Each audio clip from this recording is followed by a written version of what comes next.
jadi di sini aku akan menjelaskan mengenai Ether Channel melalui topologi dan studi kasus di atas. Nah, langsung saja untuk memulai konfigurasinya. Konfigurasi pertama akan dilakukan di main switch.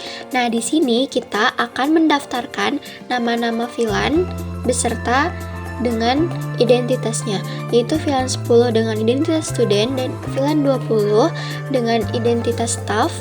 Dan yang terakhir adalah VLAN 88 dengan identitas manajemen.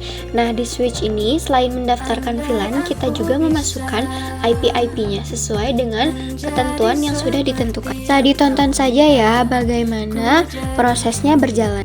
Nah, setelah selesai mengkonfigurasi main switch, langkah selanjutnya adalah mengkonfigurasi switch di sebelah kiri atau disebutnya switch west.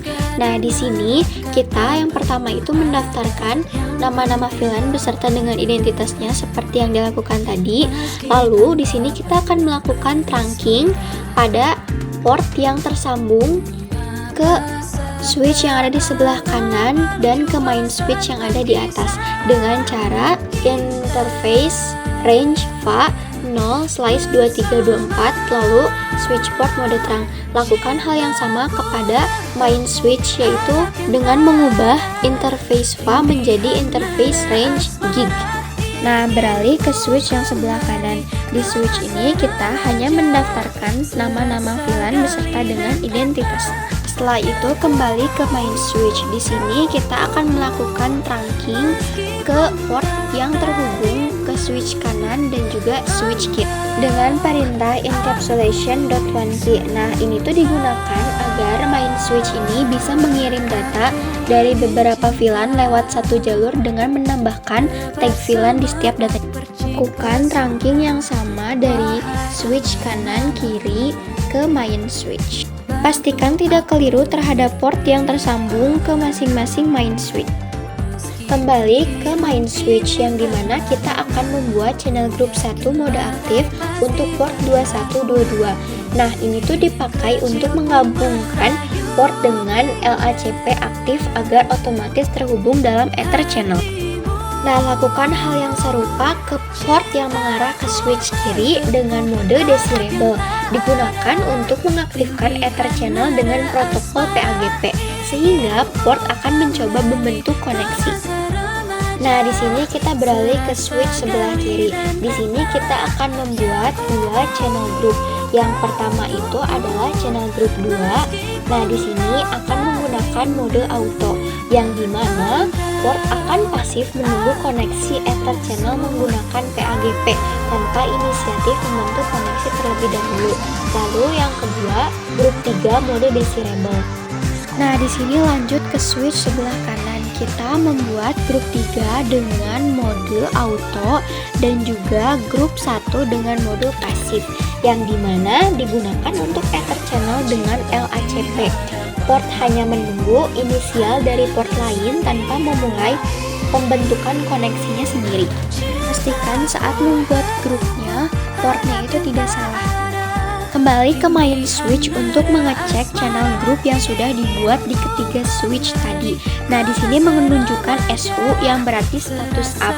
Artinya koneksi berjalan dengan baik dan channel group itu berhasil. Lakukan hal serupa ke switch sebelah kiri dan switch sebelah kanan. Semuanya menunjukkan status up. Jika sudah, karena studi kasusnya IP-nya harus berasal dari DHCP, maka kita akan mengkonfigurasinya di main switch. Nah, apa sih IP DHCP itu? IP DHCP adalah konfigurasi pada router atau switch yang berfungsi untuk menyediakan IP otomatis bagi perangkat dalam jaringan dengan menentukan rentang IP, default gateway, dan DNS server bagi klien. Di sini kita mendaftarkan VLAN 10, 20, juga 88 dengan menggunakan perintah IP DHCP pool, lalu default router. Jangan lupa untuk memasukkan subnet masknya. Bisa dilihat di video di atas apa saja perintahnya untuk membuat IP DHCP. Nah, di sini kita lanjut mengkonfigurasi di switch kiri. Di sini yang akan kita lakukan adalah mengaktifkan akses ke VLAN, yaitu VLAN 10 dan VLAN 20 dengan port yang terhubung ke masing-masing VLAN tersebut dengan menggunakan perintah switch port mode akses lalu switch port akses VLAN 10. Lakukan hal yang serupa ke VLAN 20. Nah, lakukan hal yang serupa di switch sebelah kanan, karena di switch sebelah kanan juga terdapat 2 PC dan 1 server. Jangan lupa untuk mengaktifkan akses bagi ketiganya. Selanjutnya adalah mengaktifkan seluruh DHCP dari setiap PC.